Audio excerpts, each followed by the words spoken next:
Bueno, a ver, decimos que dos funciones son inversas o recíprocas entre sí cuando cumplen una condición. Pero antes de eso, cuando nos queramos referir a funciones que son inversas una de la otra, normalmente si a una le hemos llamado f, a la otra le llamamos f-1. ¿Vale? Esa es la notación que utilizamos para referirnos a las funciones inversas una de otra.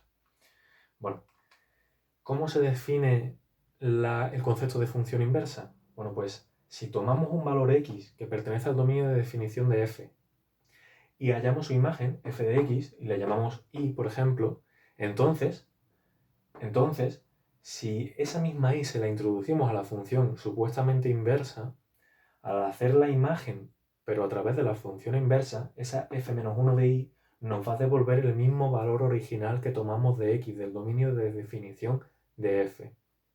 Es decir, yo tomo un cierto valor de x, me devuelve una imagen la función f, y si esa imagen yo se la introduzco a la función inversa, me va a devolver la misma x que yo tomé originalmente. Eso se debe ocurrir para todo x perteneciente al dominio de definición de f y para todo y perteneciente al dominio de definición de f-1. Si eso ocurre, las funciones son inversas o recíprocas mutuamente. Y ese es el concepto original de función inversa, ¿vale? Dicho de otra manera, utilizando la composición de funciones, bueno, pues si yo hago la composición de la función f con su inversa, para un cierto valor de x que pertenece al dominio de definición de f, entonces al final se me va a devolver ese mismo valor x que yo tomé originalmente. Si yo esto lo hago para un cierto valor de y que pertenece al dominio de definición de la función inversa, entonces, haciendo la composición de la inversa con la original, entonces también me va a devolver el mismo valor del dominio de definición que tomamos como valor inicial. Dicho gráficamente, fijaos, si tomamos un valor de x a través de la función f es la función que vemos dibujada en azul, con una línea continua. Si tomamos un valor x a través de la función f, se nos va a devolver un cierto valor y. Bueno, la idea es que fijaos que este valor x, para empezar, es negativo y medianamente grande en comparación con el valor de y, que es muy pequeño y además positivo. Bueno, pues si yo ahora tomo para el valor de la función inversa ese mismo valor de y, pero sobre el eje x, es decir, positivo y pequeñito, entonces la función inversa lo que me va a devolver, en teoría, es ese valor de x, pero sobre el eje y. Si os fijáis, este valor de x sobre el eje y es en comparación grande y negativo con respecto al valor de y que hemos tomado en el eje de abscisas. Por tanto, esta distancia de aquí, x, coincide con esta distancia de aquí, x, y las dos son negativas, ¿vale? Esa es la idea. Si dos funciones gráficas son inversas o recíprocas una de otra, entonces este juego lo vamos a poder realizar con cualquier punto x del dominio de definición de la función f, o bien con cualquier punto y del dominio de definición de la función f-1. Esto es solamente notación, ¿vale? Cuando digo y, a lo mejor pues alguien podría decir, bueno, pero es que si lo estás tomando en el eje de la x, debería llamarle x. Sí, pero esto es solamente notación. Esto es para que nos entendamos, ¿de acuerdo? Si preferís llamarle a y b, pues entonces x sería a y sería b. Aquí tendríamos otra vez el valor b, pero medido sobre el eje x, y aquí tendríamos el valor a medido sobre el eje y.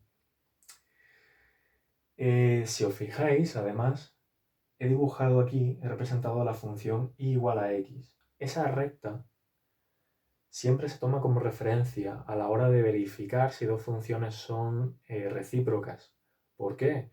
Pues porque si dos funciones son verdaderamente recíprocas, al hacer la gráfica tiene que cumplirse que una sea la imagen especular de la otra con respecto a esa recta y igual a x. Y como veis, en este caso, representando la función f en línea continua y la función f-1 en discontinua, las dos en azul, lo que se pretende es que las dos gráficas sean correspondientemente la imagen especular a través de la recta y igual a x.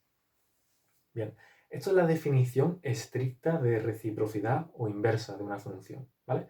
En estos casos se dice que la función f-1 es inversa de f y f es inversa de f-1. Sin embargo, hay ciertos casos en los que se hacen ciertas excepciones. En estos casos, como veremos en algunos ejemplos posteriores, lo que se hace es que se toman las funciones inversas por tramos, ¿vale? Entonces, decimos que estrictamente una función tiene una inversa en un tramo si realmente en ese tramo cumple la función de inyectividad, perdón, la condición de inyectividad. Si la función es inyectiva en ese tramo. ¿Y qué significa que una función sea inyectiva? Bueno, pues eso significa que dado un valor de x, al calcularle su imagen nos va a dar un valor de y. Bueno, pues ese valor de y debe ser único para esa x. Perdón, al revés.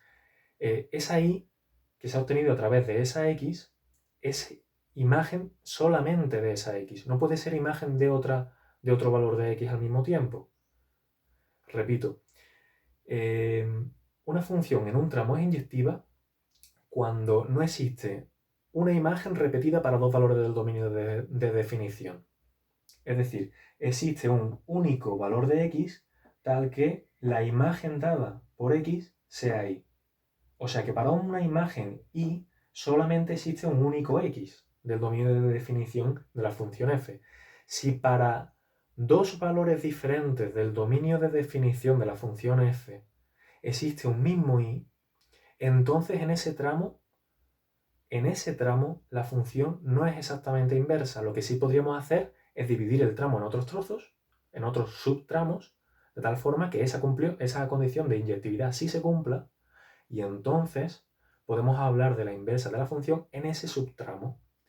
Esto lo vamos a terminar de comprobar en un ejemplo que vamos a ver en otro vídeo, así que no os preocupéis si no lo habéis terminado de entender del todo con la teoría, porque con el ejemplo vamos a terminar de afianzarlo, ¿vale?